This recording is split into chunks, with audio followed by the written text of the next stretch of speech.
What you talking about? What you talking about? What you talking about? What you talking about, Willis?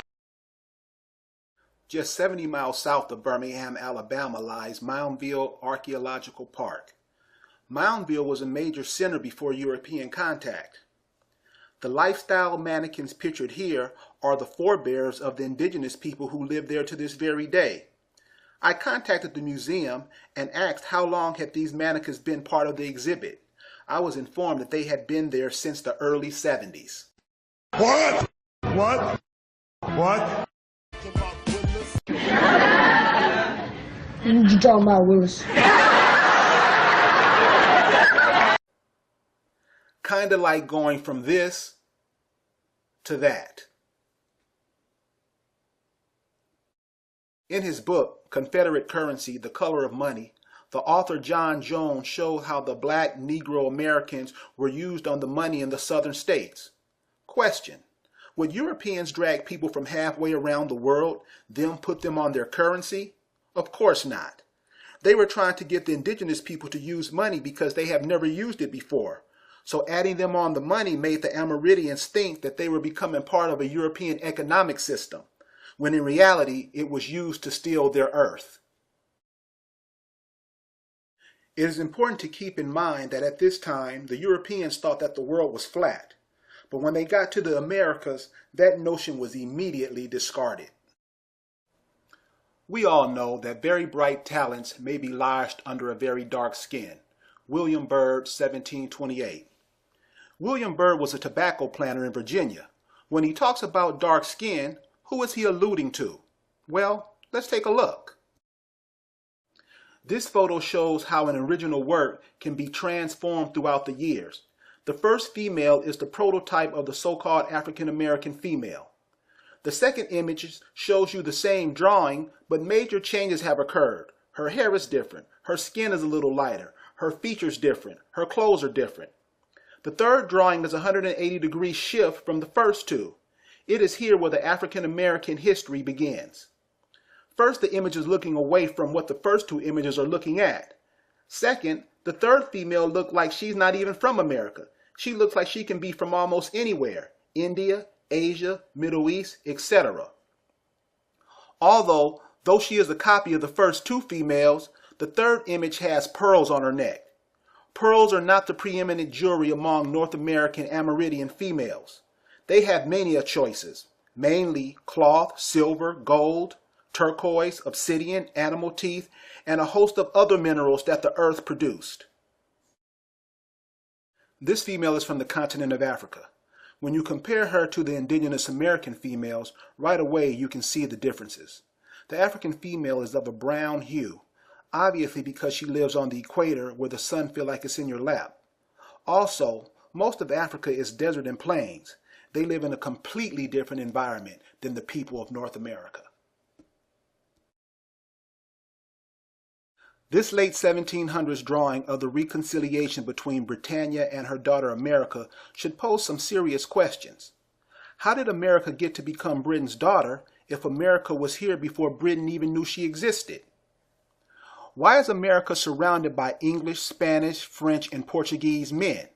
Where are the American males? Why is the female depicted as America running into the arms of Britannia? And is the woman depicted as America, is she from Africa? These images are entitled Emblem of America and were published in the late 1700s. Who are the children in these images? Who are the people going into the waterfall behind them? Are we to believe that these children came to America on so-called slave ships? Do they look like slaves? This photo is entitled An Indian Warrior Entering a Wigwam with a Scout, taken from a series of letters by an officer traveling through the interior part of America. Doesn't he look like someone we all know? This drawing is signed by the author in 1695 and is called Ancestral Tablets. This drawing is from the New England part of America, around Boston. Question: are these people slaves? This drawing is from the book Biography and History of the Indians of North America by Samuel Drake. This book was published in 1834. Again, Does this man look like he just got off of a slave ship? And if he did, where is he from? Is he black? Is he a Christian? Is he a Democrat? No, these are the identities that the Amerindians accepted when they became U.S. property. This is the drawing I found online. The book that it came from was written in a language I didn't understand. But notice the word above the drawing says Florida. All of the other males in the photo are dressed just like the male on the stage. Are these the indigenous people of Florida? Another Florida drawing. I would like to point out that when you search these images online, you'll find other images that are complete replicas of these. The ethnic identity of the people are always changing, just like at the Moundville Museum. This drawing is of the Caribbean. When we talk about the Arawak or Carib Indians, this is who they are. They didn't die out. They just had their identities altered.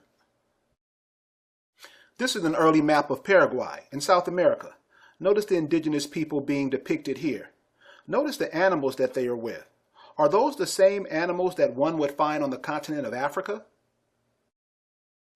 The reason I'm showing you North America, South America, the Caribbean, and now Mexico is to show you how the empire was wiped out.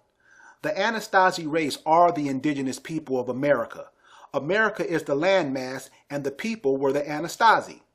It didn't become divided until the colonizers came and started giving out their names and we accepted them. So now instead of being Anasazi, we are black, Mexican, Puerto Rican, Jamaican, Moor, Christian, Guatemalan, and whatever else name they decide to give us. That's why the borders were put up. America has been carved into almost 100 different nations and states. This is a main obstacle to unity. These pictures are from Mexico. But what was it before it was called Mexico? The Spanish came in and claimed it theirs and named it Mexico. But who were the indigenous Mexican? And what was their relationship to the indigenous people of North America? Or were they the same people? This is an indigenous female from Arizona. Notice the facial similarities she shares with the Aztec female from Mexico. Could these females be of the same bloodline? Indigenous males in Arizona. Notice the shelter in the background. Could the males living in the cities today go out in nature and build them a shelter to protect them from the elements?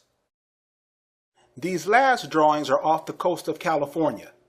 Do these people look like they've ever been in captivity? Are we to believe that these people were kidnapped from somewhere in Africa and brought all the way to California? I hope this presentation has given you enough information to spark you to do